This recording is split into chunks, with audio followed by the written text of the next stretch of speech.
下午2點，敦化南路兩旁高大的樟樹在人行道上投下斑駁的樹影。千氏集團那棟高達40層、全玻璃帷幕的總部大樓在烈日下散發出冰冷而高貴的光芒。闕恆遠站在大樓外的廣場上，整理了一下自己的領帶。雖然才剛經歷了婚變與宿醉，但那張冷峻的臉龐依舊挑不出任何瑕疵，反而有着一抹淡淡的倦意，更顯出一種深邃的成熟魅力感。就在他邁開腳步，準備穿過大樓前的下客車道時，一陣刺耳的引擎轟鳴聲，伴隨着輪胎摩擦地面的尖叫聲，毫無預警地破空而來。一輛輛黑色的頂級路虎休旅車如同失控的鋼鐵巨獸，以極快的速度從地下車道衝了上來，在轉彎處根本沒有減速，直勾動地朝着正走在斑馬線上的闕恆遠撞了過來。闕恆遠的瞳孔在瞬間劇烈收縮，過去3年在商場上培養出的極致反應力讓他在千鈞一髮之際硬生生停住了腳步，整個人往後大跨了一步。休旅車帶着狂暴的風壓，幾乎是貼着闕恆遠的西裝褲管擦了過去，最後在一聲刺耳的剎車聲中死死地停在了大門正前方。輪胎在乾淨的大理石地面上留下了2道黑色的焦痕，空氣中瞬間彌漫開一股刺鼻的橡膠燒焦味。闕恆遠站在原地，胸口劇烈起伏，手心全是冷汗。如果他剛才慢了半秒，現在恐怕已經躺在救護車上了。車門砰的一聲被狠狠推開，從駕駛座上下來了一個女人。闕恆遠抬眼看去，呼吸不由得微微一滯，那是一個在外貌上絕對不輸伊寧雪的女人，絕美臉龐此時布滿了冰霜。最引人注目的是她那一頭染着低調奢華蜜糖茶色的法式大波浪捲髮，隨着她憤怒的步伐在空中張揚地跳動，渾身上下都散發着一種頂級財閥千金特有的傲慢與侵略性。千氏集團的掌上明珠千木羽，全台灣商圈都知道千氏集团什麼都好，福利高，前景大，唯獨這位千金大小姐個性極其難搞，脾氣暴躁且人性妄為。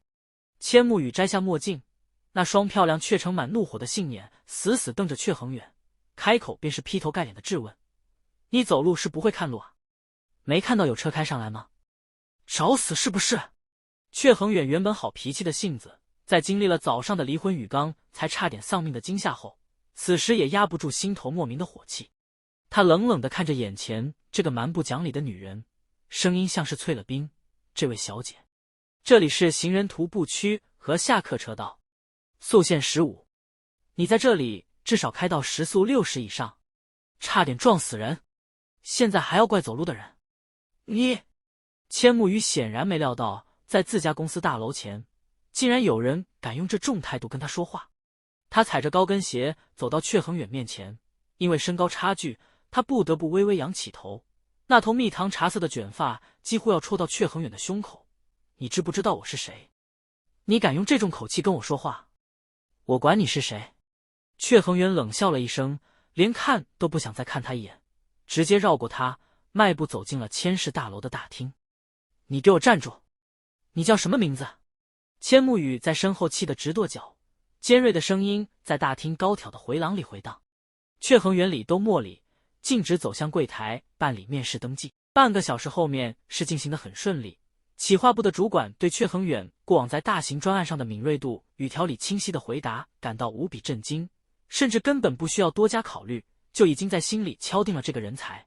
面試結束後，闕恆遠揉了揉有些發痛的太陽穴，走到高層專用的電梯廳準備離開。此時正值下午3點，電梯廳裡有些安靜。叮，電梯門緩緩打開，闕恆遠正準備邁步進去，卻沒想到裡面的人也正急匆匆的要衝出來。2個人在電梯門口硬生生的撞在了一起。啊！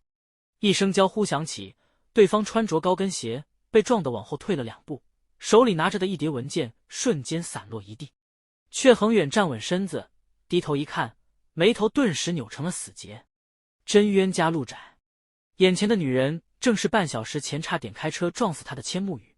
此時他那一頭精致的法式捲髮被弄得有些凌亂，那張小臉上有着一團怒火，正在看着闕恆遠，被瞬間徹底點燃。又是你！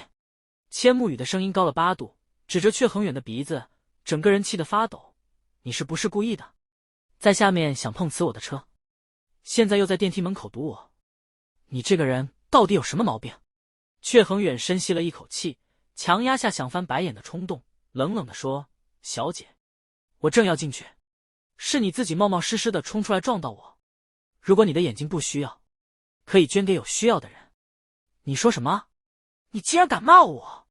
千木羽長振魔大，在千氏集團的帝國裡，從來都是要風的風，要雨的雨，哪裡受過這重窩囊氣？他氣得理智全失，上前一步，踩着高跟鞋就想去推闕恆遠。闕恆遠眼神一冷，側身避開，順手扣住了他的手腕。放開我！你這個臭流氓！信不信我叫保全把你打斷腿扔出去？千木羽正扎住，揮舞的長指甲差點抓破闕恆遠的臉。兩人在電梯口拉扯起來，氣氛緊繃到了極點，眼看就要在百大企業的總部大樓裡上演一場全武行。住手！木羽，你在胡鬧什麼？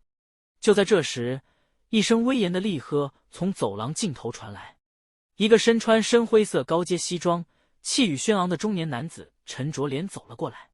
此人正是剛才負責面試闕恆遠的企劃部總監丁承漢。丁承漢大步走上前，看到這幅場景，急忙將千木羽拉到身後，隨後神色複雜地看了闕恆遠一眼。總監。闕恆遠鬆開手，神色平靜地整理了一下有些褶皱的西装外套。庞福剛才差點動手的人不是他。丁叔叔，你來得正好。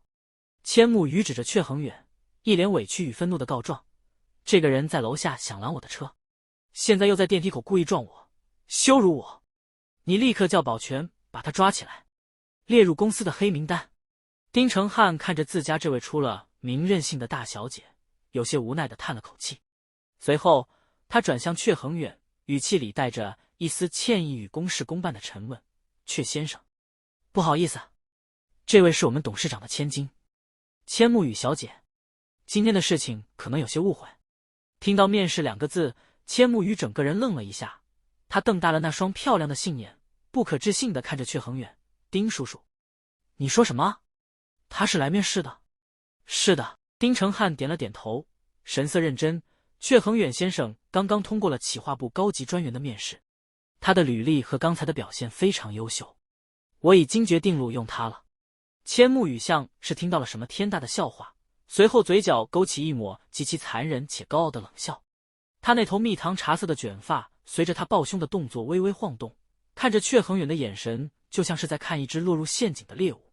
錄用他？好啊，非常好。千木羽轉頭對丁承漢說，語氣裡帶着不容拒絕的命令口氣：丁叔叔，既然他是企劃部的人，那從明天開始把他調到我的辦公室，擔任我的直屬特別助理，我要親自帶他。丁承漢臉色微變：木羽，這不符合程序，我是董事長的千金，我說符合就符合。千木羽死死盯着闕恆遠那張依舊毫無波瀾的臉，咬牙切齒地說：你叫闕恆遠是吧？明天早上8點，要是讓我看到你遲到1秒鐘，你就死定了。闕恆遠看着眼前這個滿臉寫着準備公報私仇的女人，只是平靜地回了一句：我知道了，千主管。